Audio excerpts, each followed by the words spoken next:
Hello, this is Chaplain Paul, and I'm making this video for my elected officials, yet another video. I testified yesterday in front of the Arizona, uh, it's called the Ad Hoc Committee for Neglect, Abuse, and Mistreatment of Vulnerable Adults in Long-Term Care Facilities. I testified in front of that committee with my friend Al, who lost his wife, died all alone in a long-term care facility. I knew his wife. I loved Al and his wife Janelle, and Stacy appeared, and her husband Thomas, who's a dear friend of mine who I also loved, he had actually died and went to heaven, and spoke about it. And you can watch the video. Well, I made a video about it, and then there's a video on my website, miraclesofkingman.com, that Thomas and his wife shared their testimony. And so yesterday, you know, went and testified, and there was a lot of questions by the committee and other people where they really, there's a lot of gaps, so let's address some of those gaps. Like I mentioned, the statute was changed, so now long-term care lawsuits are no longer being awarded attorney's fees, which basically prices them right out of the market because back in the day you could sue for basic forms of neglect like not being changed for hours and developing symptoms that were treated. It's still neglect, it's still abuse, and it's still mistreatment. You could actually get a lawyer back in the day and sue and get like 10 or 20 grand plus attorney's fees. Well, if attorney's fees are 30, $40,000, and then you change the statute to where they're no longer being awarded attorney's fees, there's not enough money being awarded to pay the attorneys. So you basically give a green light to these facilities to get away with murder because there's no attorney going to take the case because there's not enough money being awarded. So that's that issue. That has to be addressed and fixed immediately. The fines for wrongful death in these facilities in Arizona is only $500. The fine for defacing or destroying a political sign is $750 and possible jail time. But if a patient dies because they get a bed sore as a direct result of E. coli or MRSA or other serious complications because they're not being changed in a timely manner or being just uh, um, neglected, then the fine's only $500. Not only that, the family doesn't get the fine. So how do you fix that? Well, the fines need to be around, you know, in my opinion, about $50,000, 40 to 50,000. 75% of that money goes directly to the family. The other 25% goes into a state fund to and train up caregivers that can go into these facilities uh, to to um, to make sure patients are being cared for, to add the added staff to make sure the patients are being cared for properly. If the government could subsidize farmers and subsidize Obamacare and subsidize everything under the sun, why can't the government subsidize caregivers for these facilities? In other words, the government would pay for a certain amount of caregivers, so these facilities don't even have to pay them. Okay, so now you have the extra help that's needed to take care of these patients. Provide they're being paid for by the government, being trained up by each state, and put into these facilities to to take up the slack, uh, to make sure that these patients are being cared for properly. In the Arizona budget, there's a program for training up caregivers, and last session there was not one penny put into that program. That has to be looked at. The staff to patient ratio is not being enforced.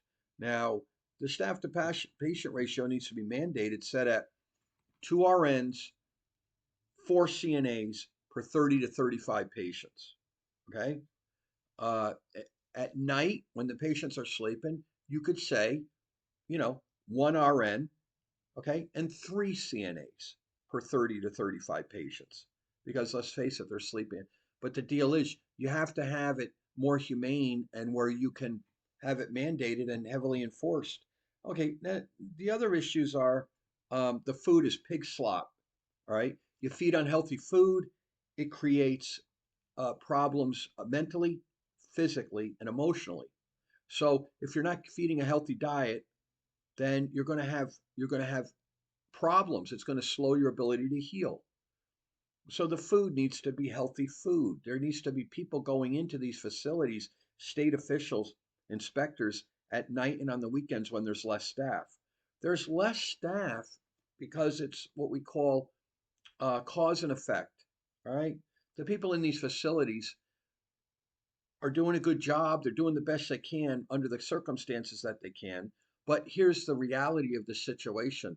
You have cause and effect. You have less staff nights and weekends, so the owners of these long-term care, crack houses can make more money. All right. So if you have less staff, that means longer wait times. Longer wait times means a higher probability of developing physical complications and also mental complications. Because let's face it, if you're in your diapers, uh, you're in your soiled diapers all night long or hours on end, it's going to affect negatively your mental health. It's going to be a negative effect on your mental health. And then what? Then you need the psych meds and antidepressants to combat that. You're feeding an unhealthy diet, processed foods, and you're going to need some type of medicine or antacids or something, Pepto Bismol or something to combat that the diarrhea or the constipation or whatever it is that you know unhealthy food is causing. You need something to counteract that, and this is how they make their money.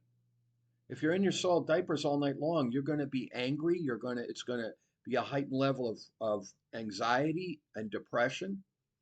And if you don't have family around you, if you don't have that stimulant of of love and encouragement and having people be by your side and have that interaction and be able to be cared for properly in a loving, compassionate environment, then what happens? Then you need psych meds and antidepressants and you need all this other crap in order to deal with all of the added stress and complications and symptoms that you develop because you're not being treated properly.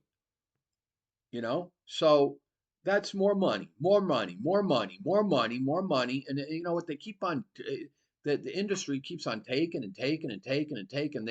Their lobbyists have totally, and their influence have totally weakened the regulations and protections in these facilities to such a degree that they're irrelevant. You have one inspection a year in these facilities, and the places are being tipped off so they get everything all nice and order. There's no inspections at night or on the weekends, and there's no state officials or any of these departments sending people in at night and weekend to make sure that the patients are being cared for properly and making sure there's enough staff. There is no uh, enforcement of staffing shortages at all. So, what's the solution? The solution is you got to create laws that say it's against the law to keep somebody waiting all night long to be changed or even waiting over 20 minutes to be changed. It's against the law. It's inhumane and it amounts to torture, and there needs to be laws that say you can't do it. All right. There needs to be healthy foods. There needs to be more of an effort to have volunteers and people in there that are going to be able to provide the love and compassion that these poor people need. You need to have laws that mandate the staff to patient ratio. You have to raise the fines. You have to correct the statute so that they can get attorneys and sue. You have to provide legal assistance to people, patients and families who can't afford legal assistance. AARP should be have legal assistance for people that are in these facilities. After all, they're paying their dues. You have people paying the dues to AARP that are in these facilities, and it's like blood money, and they get nothing in return. There has to be some sort of mechanism where people can call and get legal help when they're clearly being abused, okay, in this regard. Also, you have situations where if a patient calls the police or the fire department because they're not being treated properly, they're in fear of their life, they need to get to the hospital. Um, when the fire department shows up, a lot of the times they're turned away at the door. A lot of the times the staff says, "Oh, well, they have dementia, and we can handle this, and everything's hunky dory." Unless you have someone like myself that's going to demand and walk with the fire department or the police to the room and say, "Look, give this patient an evaluation And if this patient needs to get to the hospital, get them to the hospital. Unless they have a strong patient advocate to do that, they're going to get turned away at the door. Not all the time, but it is the practice of a lot of these facilities to do that. And they say that the patient has, Alzheimer's or cognitive issues, or the patient's on medication that causes hallucinations, or the patient is cries wolf, or the patient's just angry at staff and is just doing this out of spite, or just anger. So there's a lot of excuses the staff can use, these places can use to turn away the police and the fire department when they come into these facilities. So what are we doing? What am I doing? I don't even know. You know, I'm the only guy it seems that's really gives a damn. When we went to the hearing, there was me and Al and Stacy. There are others that want to come to these hearings, and they will in time. But if you have family members that have been dragged through the mud, like my family and the people that I love, and they've been basically raped, lied to, taken advantage of, ripped off, uh, and left you for dead, like the Good Samaritan, the guy that was laying, robbed and beaten and left for dead, then be the Good Samaritan. Go to these hearings, talk to your elected officials, and tell them your story and demand that they do something. Not only that, do real research and come up with real good constructive solutions, because it seems to me that they just don't know. A lot of our elected officials are in a bubble. They really don't know, so they rely on us to tell them what the problem is. Not only that, it's not just complaining and telling them the problem. We need to have some type of solutions so that they can work with, okay, as a starting point. There's no chaplains. That's another thing. In Arizona, it's not required to have chaplains in nursing homes, care centers, or medical rehabs. So I have a friend of mine who's a state legislator. Says, "Well, Paul, how can you have the penalty? How can you put that into law and then you have the penalty? What's the penalty look like?" I don't know. That's your job. I don't know what the penalty can look like. If they're getting, I'll tell you what, instead of a penalty, how about a reward? How about if you have chaplains on staff, then you're going to get a tax deduction. You're going to get a tax credit if you have at least two spirit filled chaplains on staff that are compassionate and that could bring a sense of friendship and love and hope to the patients, instead of saying, hey, you know what, if you don't have chaplains, we're going to fine you. How about if you say, if you do have chaplains, we're going to reward you. We're going to give you a tax credit, or we're going to do something that's going to, put more money in your pocket, or provide more X, Y, and Z, the things that you need. Why? Because we're rewarding you because you have chaplains on staff, you know? And that's Sonny. He says yes, he wants chaplains on staff too. Hey, buddy, I'm doing a video here. He's always hamming it up. So that's an idea. Okay. There's so many issues to this. Uh, between the food and the level of care, and here's another thing. CNAs in Arizona in the private facilities make $10 less an hour than in state-run facilities.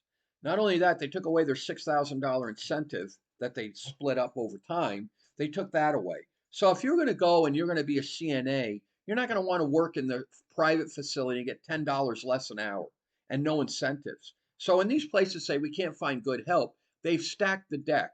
They can find good help. They don't want to pay.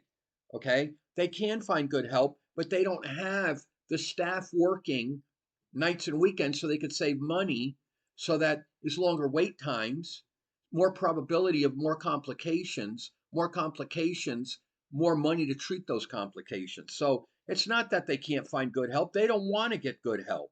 They don't want to have enough help in these facilities. Another thing is that these facilities do not, it's not their policy to have the nurses help the CNAs. So that needs to change. A lot of the times the CNAs they are reluctant to help. I mean, the nurses are reluctant to help the CNAs. The nurses are reluctant to help the CNAs unless it's during the day and state is in there. If state is in there doing a survey, or if you have state officials in there like the ombudsman or other people in there, then they help. They want to make it look like everything is running efficiently.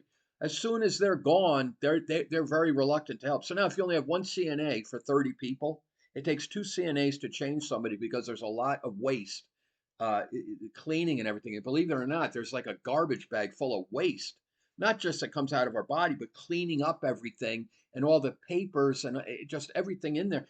The sheets are, I mean, it's just a lot of waste. Okay. So it takes two people to change somebody. So if you only have two CNAs on a floor with 60 patients, you got a big problem. That's about all the time we got. That's just the tip of the iceberg. Okay.